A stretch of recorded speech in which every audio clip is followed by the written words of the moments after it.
नाही, 3.5 हाताचा नरदेह भगवंताने आम्हाला फुकट दिला. त्याचं भजन करणं तुमचं आमचं कर्तव्य आहे. दिलाचा भगवंताने सुंदर असा नरदेह, हाताने टाळी वाजवा, मुखाने गोड असणाऱ्या भगवंताचं नाव.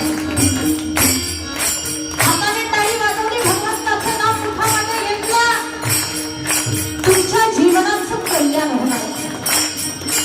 परंतु जन्माला येऊन भगवंताचं नाम मुखामध्ये नाही घेतलं, त्याचा परिणाम काय होतो आमचे नाथ महाराज सांगतात. एका जनार्दनी आमचे काय वाजवलं,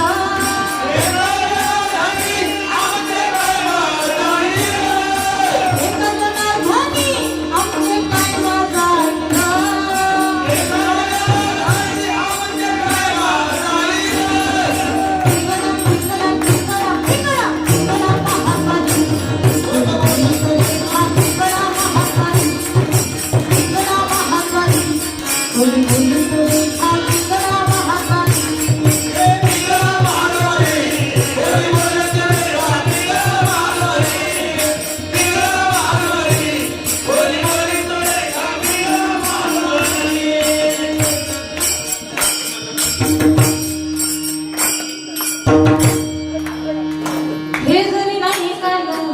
तरी दुसरा येईल, हे जरी नाही काढ सरती सेवती बा, काळ बांधून देईन सरती सेवती बा. एका जनार्दनी आमचे काय वाजायला, एका जनार्दनी आमचे काय वाजायला. पिंगळा महाकाली भोली भोली तू देखा, पिंगळा महाकाली. भगवंताचं नाम आम्ही या ठिकाणी आल्याच्या नंतर मुखामध्ये घेतलं पाहिजे.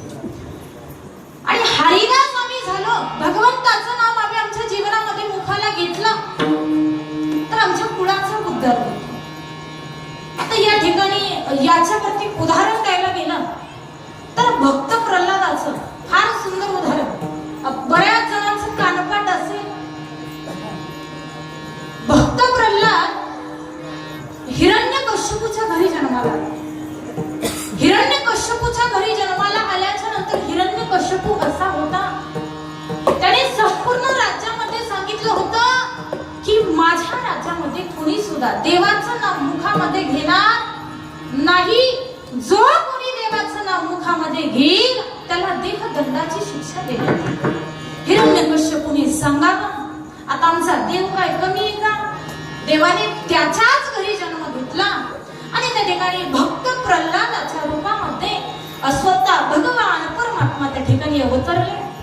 आणि त्या ठिकाणी हिरण्यकश्यपूने अनेक वेळा भक्त प्रल्हादाला सांगावं, परंतु भक्त प्रल्हाद काही ऐकत नाही. किती वेळा सांगितलं तरी भक्त प्रल्हादाने ऐकलं नाही. त्याने अखंड त्या ठिकाणी भगवंताचं नाम आपल्या मुखामध्ये घेतलं. हिरण्यकश्यपूला राग येऊ लागला, म्हणे आपल्याच घरचं कांता ऐकत नाही, बाकीची प्रजा काय आपलं ऐकणार. राग येऊ लागला. त्या ठिकाणी हिरण्यकश्यपूने भक्त प्रल्हादाला अनेक शिक्षा देण्याचा त्या ठिकाणी प्रयत्न केला. उकळत्या तेलामध्ये टाकावं, हत्तीच्या पायाखाली त्या ठिकाणी द्यावं, अनेक त्या ठिकाणी हिरण्यकश्यपूला कडेलोट करा. हिरण्यकश्यपूने भक्त प्रल्हादाला कडेलोट करावं, अनेक वेळा अनेक शिक्षा देऊन पाहिल्या, परंतु त्याचा काहीही परिणाम त्या ठिकाणी भक्त प्रल्हादावरती झाला नाही.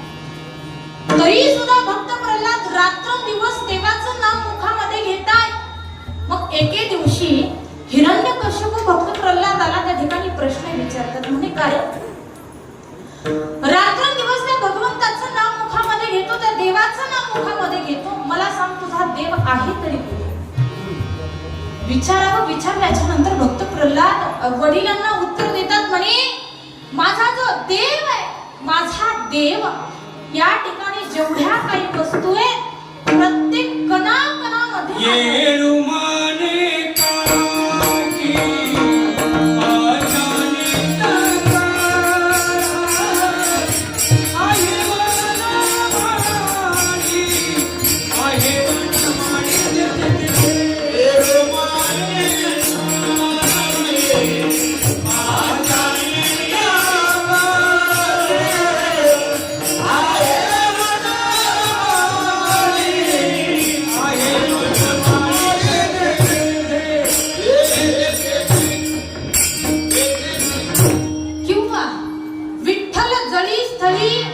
भरला.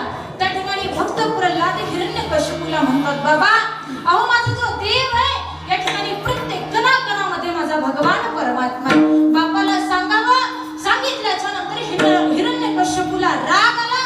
हिरण्यकश्यपूला राग आल्याच्या नंतर त्या ठिकाणी हिरण्यकश्यपू भक्त प्रल्हादाला म्हणतो, का रे या खांबामध्ये तुझा देव आहे का? भक्त प्रल्हादाने म्हणावं, हो बाबा या खांबामध्ये सुद्धा माझा देव आहे. असं म्हणत हिरण्यकश्यपूने त्या ठिकाणी त्या खांबावरती लात मारावी आणि जशी लात त्या खांबावरती लात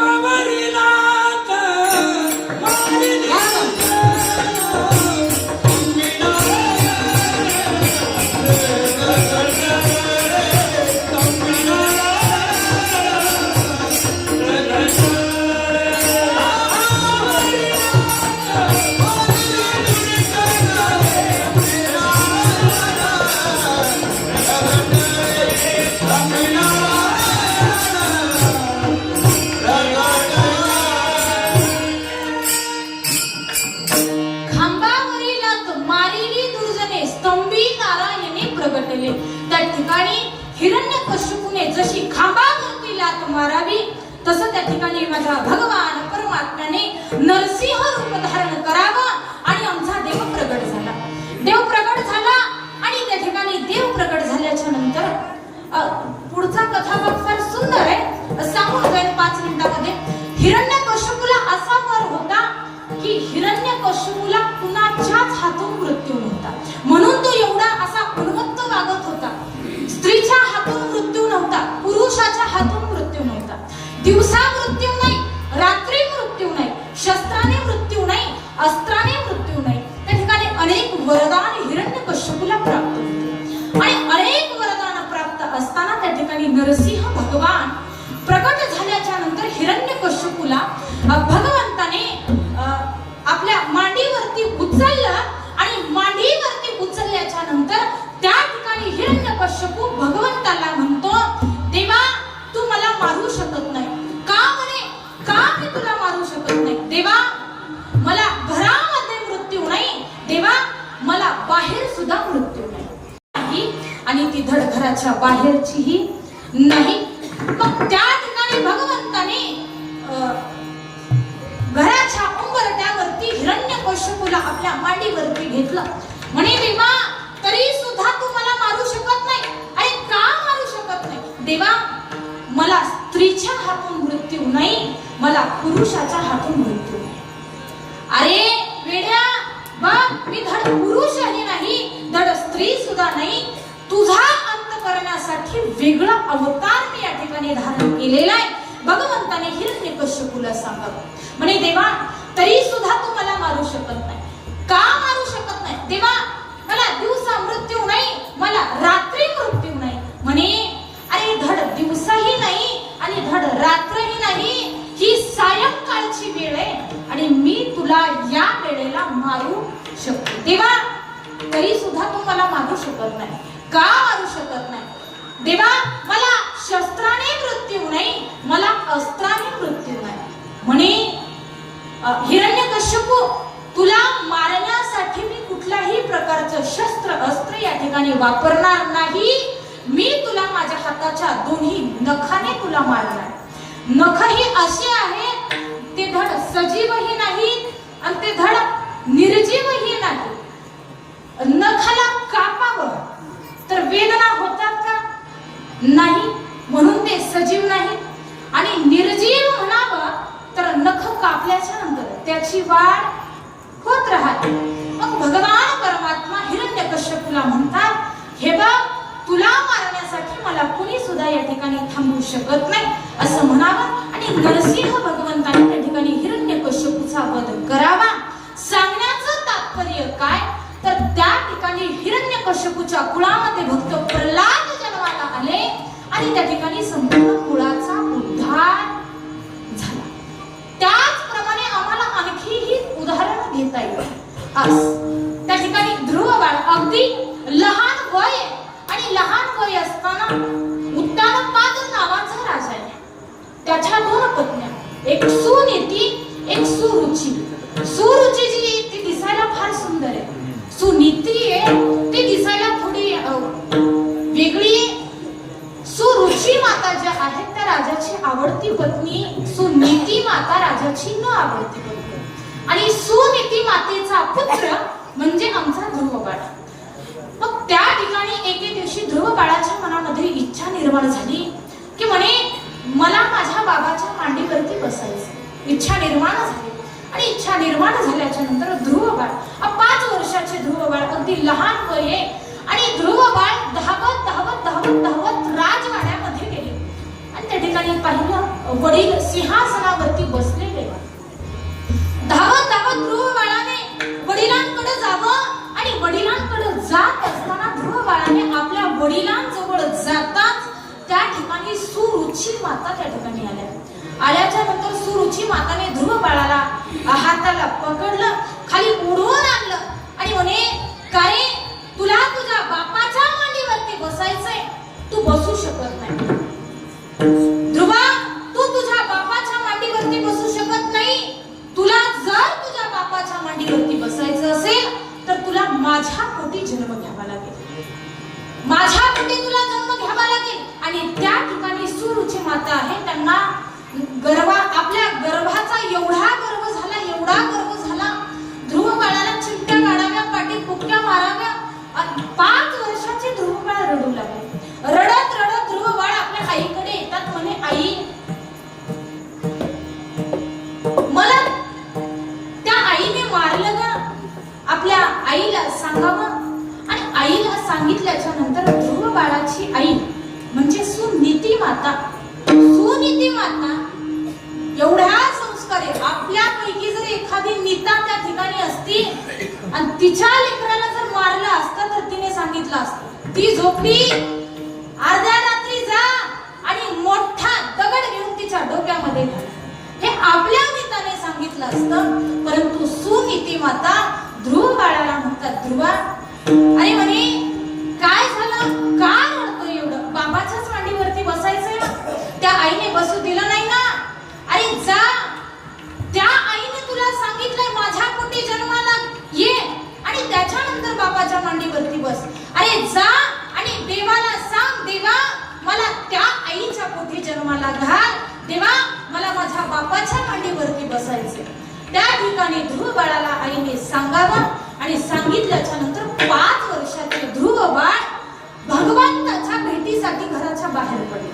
भगवंताच्या भेटीसाठी बाहेर पडले. 3ही लोकांमध्ये भ्रमण करणारे नारद महर्षी आणि नारद महर्षी त्या ठिकाणी भ्रमण करत असताना पाहिलं 5 वर्षाचं लेकरू बाहेर पडले.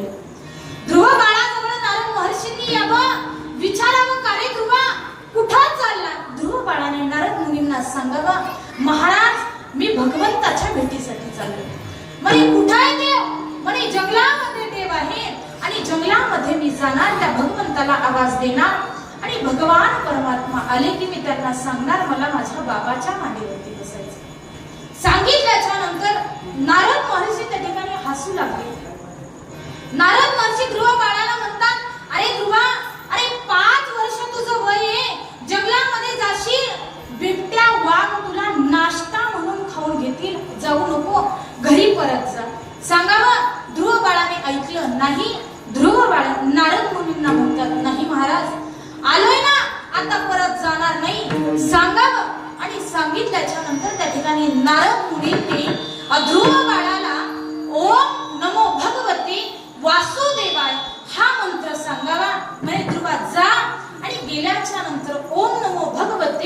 वासुदेवाय या मंत्राचा उच्चार कर. भगवान परमात्म्याची प्राप्ती तुला झाल्याशिवाय राहणार नाही. 5 वर्षाचे ध्रुव बाळ जंगलामध्ये जावं आणि गेल्याच्या नंतर त्या ठिकाणी ओम नमो भगवती वासुदेवाय या मंत्राचा उच्चार करावा. आणि उच्चार केल्याच्या नंतर फार सुंदर वर्णन याचं भागवतामध्ये आलेलं आहे. आणि त्या ठिकाणी ध्रुव बाळ भगवंताचं नामस्मरण करतायत. अनेक प्रकारे त्यांनी त्या ठिकाणी उपवास करून त्या ठिकाणी तपश्चर्या केलेली आहे. आणि ती तपश्चर्या केल्याच्या नंतर भगवान परमात्म्याने त्या ठिकाणी यावं आणि ध्रुव बाळाला आढळ पद देऊन टाकावं. ध्रुव बाळ त्यांच्या कुळामध्ये जन्माला आले. संपूर्ण कुळाचा उद्धार झाला. सांगण्याचं तात्पर्य काय तर आमचे नामदेव महाराज या ठिकाणी आम्हाला सांगतायत, भगवंताला मागणं मागतायत की देवा या ठिकाणी जो कोणी तुझा दास आहे आणि तुझा दास आहे म्हटल्याच्या नंतर त्याला त्या ठिकाणी कल्पापर्यंत आयुष्य दे. अभंगाचं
अर्जुनाच्या मनामध्ये संशय निर्माण झाला. आणि त्या ठिकाणी संशय निर्माण झाल्याच्या नंतर अर्जुनाला वाटू लागलं म्हणे आता एवढा देह या ठिकाणी संपत आहे आणि माझ्या हातून हे पाप घडणार आहे. संशय निर्माण व्हावा. त्यावेळी भगवान श्रीकृष्ण परमात्म्याने अर्जुनाला सांगावं, अर्जुना आणि या ठिकाणी प्रत्येक देहाला एक दिवस या ठिकाणी संपणार आहे. प्रत्येक देह या ठिकाणी संपणार आहे. म्हणून तू त्याची काही काळजी करू नको, काही काळजी करू नको. अर्जुनाला जो संशय त्या ठिकाणी निर्माण झालेला होता, संशय भगवान श्रीकृष्ण परमात्म्याने दूर करावा. त्याच्या उलट 9व्या अध्यायामध्ये श्रीमद भगवत गीतेत आम्हाला सांगितलं गेलं, अनन्यास चिंतयन्तो माम ते जना अनन्यास चिंतयन्तो माम ते जना पर्युपासते तेषानां नित्य तेषानां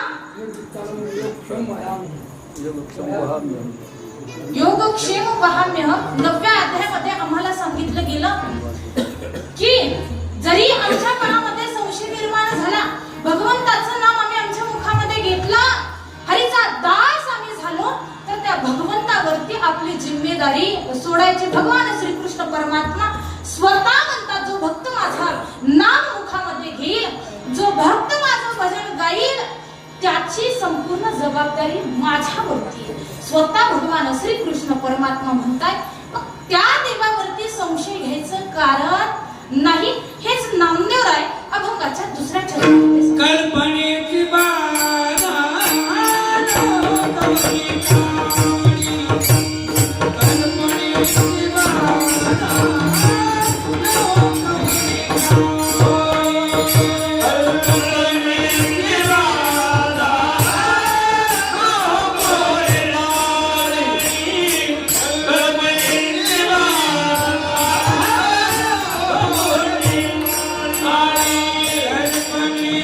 Bye.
ठिकाणी नामदेवराय सांगतात, मनामध्ये संशय निर्माण होऊ देऊ नका, ही संत मंडळी सुखी असो. भगवंतावरती विश्वास ठेवा आणि तुमच्या सुखाची जबाबदारी स्वतः भगवान परमात्मा घेतल्याशिवाय राहणार नाही. मग नामदेवराय आम्हाला या ठिकाणी सांगतात की भगवान परमात्म्याचं भजन करत असताना, भगवंताची भक्ती करत असताना मनामध्ये कुठल्याही प्रकारचा अहंकार या ठिकाणी येऊ द्यायचा नाही. परमार्थ करत असताना माणसाच्या मनामध्ये अहंकार येऊ द्यायचा नाही. का येऊ द्यायचा नाही सांगेन. भगवान श्रीकृष्ण परमात्मा, ब्रह्मदेव, भगवान विष्णू, भागवतामध्ये फार सुंदर वर्णन याचं आलेलं आहे. नारद महर्षींना एक वेळी अहंकार झाला. ज्यावेळी भगवान श्रीकृष्ण परमात्म्याचे विवाह सोहळा होता, विवाह सोहळा चालू असताना ज्यावेळी भगवान श्रीकृष्ण परमात्मा आणि जामवती माता यांचा विवाह सोहळा, दोघांच्या विवाहाच्या प्रसंगी त्या ठिकाणी लग्नाला अनेक वऱ्हाडी होते. पण वऱ्हाडी कोण होते? सगळे अस्वल आणि अस्वलिनी, सगळे वऱ्हाडी हेच होतं. आणि हा प्रसंग नारद महर्षी ज्यावेळी भ्रमण करत होते त्यावेळी नारद महर्षींनी पाहिलं. आणि नारद महर्षींनी पाहिल्याच्या नंतर नारद महर्षी त्या ठिकाणी भगवंताच्या जवळ आले. म्हणे देवा, अहो काय म्हणे एकटे एकटे लग्न करताय, आम्हाला सांगत सुद्धा नाही. अहो याच्या आधी लग्न झालेत ना, हे कशाला करताय सांगावं. भगवान परमात्मा नारद महर्षींना म्हणतात, नारद मुनी शांत राहा म्हणे, गाणं म्हणा, अभंग गा, गीत गायन करा. नारद महर्षींना सांगावं. आणि सांगितल्याच्या नंतर नारद महर्षी भगवान श्रीकृष्ण परमात्म्याला म्हणतात, देवा अहो म्हणे मी गायन केलं असतं, परंतु मी गायन केल्याच्या नंतर इथं ऐकायला कोण आहे? इथं ऐकायला कोणी सुद्धा नाही. सगळे वानर आणि सगळे अस्वल, सगळे प्राणीच आहेत. आणि ह्यांना काय कळणार आहे म्हणे माझ्या गायनाचं? गायन म्हणजे काय असतं यांना काय कळणार आहे? नारद मुनींना स्वतःच्या गायनाचा एवढा अहंकार झाला, भगवंताला नारद मुनी म्हणू लागले. म्हणत असताना त्या ठिकाणी भगवान परमात्मा आमचा असा आहे, तीळ मात्र जरी होय अभिमान, मेरू तो समान भारतीया, मेरू तो समान भारतीया, मेरू तो समान भारतीया, मेरू तो समान भारतीया, तिळभरी नारी होया अभिमान, तिळभरी नारी होया अभिमान, मेरू तो समान भारतीया, मेरू तो समान भारतीया, तिळभरी होया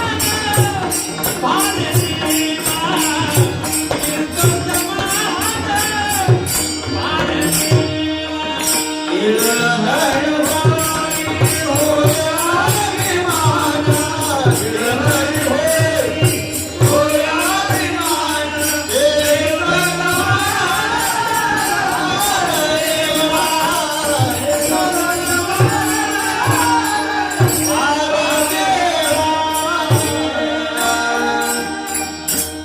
भगवंताला आमच्या तीळ भर झालेला सुद्धा अहंकार सहन होत नाही. नारद मुनींना अहंकार झाला, भगवान परमात्म्याला राहवलं नाही.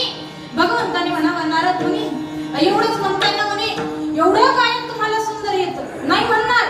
मग एक काम करा, तुमच्या जवळचा जो विना आहे तो विना तुम्ही एक वानर भगवान परमात्म्याच्या शेजारी होता म्हणे, याच्या जवळ द्या म्हणे, हा गायन करेल. नारद मुनी हसतात म्हणे, देवा हा गायन करेल? भगवान परमात्मा म्हणतात, हो नारद मुनी हा गायन करेल, द्या म्हणावं. आणि म्हटल्याच्या नंतर त्या ठिकाणी नारद मुनींनी विना दिला. याच्यामध्ये सुद्धा फार सुंदर प्रसंग आहे. वेळ आपल्याकडे कमी आहे, धावत्या वेळामध्ये सांगण्याचा प्रयत्न करेल. म्हणे देवा विना मी त्या ठिकाणी त्याच्या हातामध्ये देईन, पण देवा या विण्याची किंमत त्याला काय कळणार आहे? अभिमान झालेला आहे. देव म्हणतात, काळजी करू नका, द्या विना. देवा विना देतो, याला काय झालं तर तुम्हाला याची भरपाई करून द्यावी लागेल. माझा जसा विना आहे तसा तुम्हाला परत द्यावा लागेल. भगवान परमात्मा म्हणतात, काळजी करू नका, द्या विना. सांगितलं आणि सांगितल्याच्या नंतर नारद मुनींनी आपल्या जवळचा जो विना आहे तो विना त्या वानराच्या हातामध्ये दिला. दिल्याच्या नंतर त्या वानराने विना घेतला. आता वानर म्हटल्याच्या नंतर केवढा एवढा वानर भला मोठा विना ते जे गोल खालचं आहे विनाचं साईड त्याने ते दगडावरती ठेवावा आणि असा पकडावा आणि वानराने गायन करायला सुरुवात करावी. वानराने गायन गावं आणि त्या ठिकाणी वानर गायन करत असताना एवढं सुंदर गायन केलं की त्या ठिकाणची आजूबाजूची झाडं सुद्धा डोलू लागली. झाडं डोलतात यात नवल नाही. त्या ठिकाणी आजूबाजूला जी दगड आहे त्या दगडाचं सुद्धा पाणी व्हावं एवढं सुंदर गायन त्या ठिकाणी त्या वानराने केलं. आणि ज्यावेळी त्या वानराने विना त्या दगडावरती ठेवलेला होता त्या दगडाचं पाणी झालं आणि दगडाचं पाणी झाल्याच्या नंतर थोडा वेळ वानराने गायन केलं. वानराचं गायन बंद झालं. ज्याप्रमाणे वानराचं गायन बंद व्हावं तसा तो दगड परत दगडासारखा व्हावा. दगडासारखा दगड झाल्याच्या नंतर त्याच्यामध्ये विना जाऊन फसलेला आहे. विना फसला आणि ते नारद मुनींनी पाहिलं. म्हणे देवा मी अगोदरच तुम्हाला सांगितलं होतं म्हणे माझा विना घ्याल पण जसा होता तसा तुम्हाला द्यावा लागेल. दगडामध्ये अडकलाय माझा विना मला पाहिजे. आणि म्हटल्याच्या नंतर भगवान परमात्मा म्हणतात नारद मुनी मला एक गोष्ट सांगा दगडाचं पाणी कशामुळे झालं. वानराने गायन केलं म्हणून दगडाचं पाणी झालं. मग एक काम करा तुम्ही तरी याच्यापेक्षा फार सुंदर गायन करता म्हणे तुम्ही सुद्धा परत गायन करा त्या दगडाचं पाणी करा आणि तुमचा विना तो काढून घ्या. भगवंताने नारद मुनींना सांगावं. सांगितल्याच्या नंतर नारद मुनींनी गायन करावं. दगडाचं पाणी झालं नाही. त्याच ठिकाणी माझ्या भगवंताने नारद मुनींचा अहंकार नष्ट करावा. भगवंताला सगळं काही सहन होईल पण भक्ताच्या मनामध्ये झालेला थोडा सुद्धा अहंकार माझ्या भगवंताला सहन होत नाही. भगवान परमात्म्याची सेवा करत असताना परमार्थ करत असताना भगवंताचं नाम मुखामध्ये घेत असताना निस्वार्थपणे भगवंतावरती प्रेम करा. भगवंताचं नाम मुखामध्ये घ्या. भगवंतावरती विश्वास ठेवा. त्याच्यावरती श्रद्धा ठेवा. त्या भगवंताविषयी तेवढा भाव तुमच्या मनामध्ये असू द्या. तुमच्या जीवनाचं कल्याण झाल्याशिवाय राहणार नाही. पुढं नामदेव आमचे सांगतात की देवा ज्या भक्ताच्या मुखामध्ये तुझं नाव आहे त्या भक्ताचं कोटी कोटी कल्याण कर. अभंगाचं शेवटचं चरण तुका आमा म्हणेत नामा मानेत या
वारकरी संप्रदायाच्या नियमाप्रमाणे एकदा वारकरी भजन घेऊ.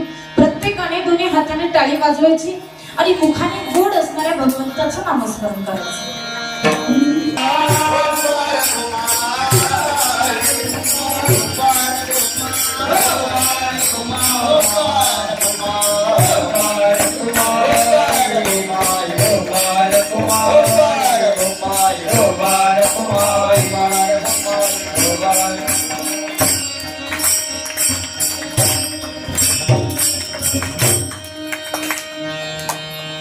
अकल्पायुष्य भावित या कुळा माझी असकडा हरीच्या दास कल्पनेची बागान हो कोणे करी ही संत मंडळी सुखी असो.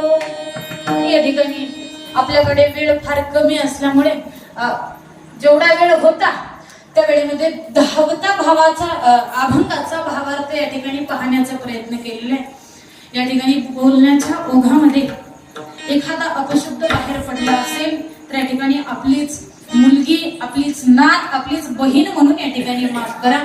माऊली ज्ञानोबा आळंदीचे मालक यांच्या सानिध्यामध्ये राहून जे काही ग्रहण केलं तेच या ठिकाणी बोलण्याचा प्रयत्न केला.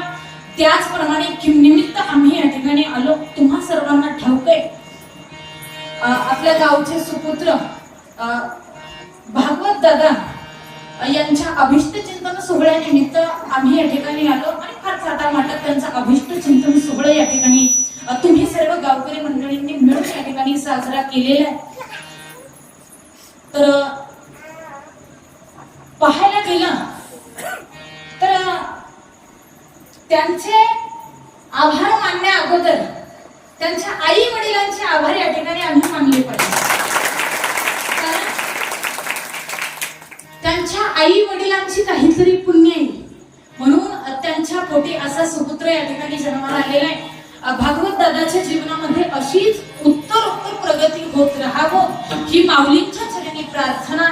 त्यांच्या हातून असाच आयुष्यभर परमार्थ घडत राहावं भगवंता चरणी प्रार्थना. दादा माऊली जगद्गुरु तुकोबाराय असतील, भगवान पांडुरंग परमात्मा असतील, जीवनामध्ये तुम्हाला कधी काही कमी पडू देणार नाही. फक्त तुम्ही तुमच्या जीवनामध्ये त्यांचा विसर करू नका. जीवनामध्ये कशाचीच कमी राहणार नाही. या ठिकाणी जी काही सेवा आपण सर्वांनी मिळून पार पाडली, सर्व काही सेवा माऊली ज्ञानोबारायांच्या चरणी, भगवान पांडुरंग परमात्म्याच्या चरणी, जगद्गुरु तुकोबारायांच्या चरणी समर्पित करू. त्याचप्रमाणे या ठिकाणी दादाच्या वाढदिवसानिमित्त अभिष्ट चिंतन सोहळ्यामध्ये तुम्ही सर्वजण सहभागी झाला म्हणून तुमचे सुद्धा दादाच्या वतीने मी आभार मानते. त्याचप्रमाणे कीर्तनामध्ये ज्यांनी साथ दिली असे असणारे थोर महाराज मंडळी, आता प्रत्येकाचं नाव घेत बसत नाही, वेळ फार झालेला आहे. तुम्हाला सुद्धा माहिती कीर्तनाची वेळ आपली होती 7 ते 10 कीर्तनाची वेळ होती. असं चालू करायलाच आपल्याला 9 वाजले. 9 ते 11 या वेळेमध्ये आपण सेवा पार पाडली. कारण बरोबर आम्ही 7ला पोहोचू अशा हिशोबाने सगळं आमचं ठरलेलं होतं. परंतु रस्ता एवढा खराब लागला काही सांगू नका. आणि त्याच्यानंतर आम्ही तुमच्या गावाचा जो दुसरा भाग आहे तिकडे गेलो, तिकडून परत आलो. याच्यामध्ये 1 तास आमचा गेला. गाडी आमची रस्त्यामध्ये अडकली. रस्त्याचं काम लवकर करून घ्या जेणेकरून दुसऱ्या वेळेस आम्ही लवकरात लवकर इथे पोहोचू. हा सरपंचांना विनंती, रस्त्याचं काम करून घ्या. सर्व थोर मंडळी या ठिकाणी उपस्थित आहे. प्रत्येकाचे कोटी कोटी या ठिकाणी आभार. विनेकरी बाबा असतील 2 तास सेवा दिली, तुमचे या ठिकाणी अंतकरणापासून आभार. ज्यांनी पखवाज वादन करून सुंदर अशी साथ दिली असे असणारे महाराज त्यांची या ठिकाणी अंतकरणापासून आभार. सिंथ वादन ज्यांनी करून सुंदर अशी साथ दिली महाराज तुमचे या ठिकाणी अंतकरणापासून आभार. त्याचप्रमाणे तुम्ही सर्वजण गावकरी मंडळी एक गोष्ट सांगेन, कीर्तन आम्ही करू पण तुमची उपस्थिती फार महत्वाची आहे. तुम्हीच नाही आले तर आम्ही काय करणार. तुम्ही मोठ्या संख्येने या ठिकाणी उपस्थित झाला आणि महत्वाची गोष्ट ज्याप्रमाणे आला, जसे आल्याच्या नंतर गुलाबाच्या फुलासारखे होतात तसे शेवटपर्यंत सूर्यफूल कोणी झालं नाही. म्हणून तुम्हा सर्व गावकरी मंडळींच्या ठिकाणी अंतकरणापासून आभार. परत एकदा सर्वांची या ठिकाणी अंतकरणापासून आभार. प्रत्येकाचं नाव घेणं या ठिकाणी शक्य नाही. ज्यांची नावं घेतली ती देव, ज्यांची नाही घेतली ती महादेव. त्याचप्रमाणे ज्यांनी आपल्या कीर्तनाची शूटिंग केली असे असणारे आपल्याच गावचे परमार्थ प्रेमी, परमार्थ स्नेही असे सज्जन महाराज असतील, त्यांचे या ठिकाणी अंतकरणापासून आभार. या ठिकाणी एक वाक्य बोलून जाईल. कीर्तनकाराच्या जे पोटात आहे ते गायकांच्या ओठात आहे. कीर्तनकाराच्या जे ओठात आहे की वादकाच्या बोटात आहे? काय जे गायकाच्या ओठात ते वादकाच्या बोटात आहे, जे वादकाच्या बोटात आहे ते दादा तुमच्या नोटात आहे.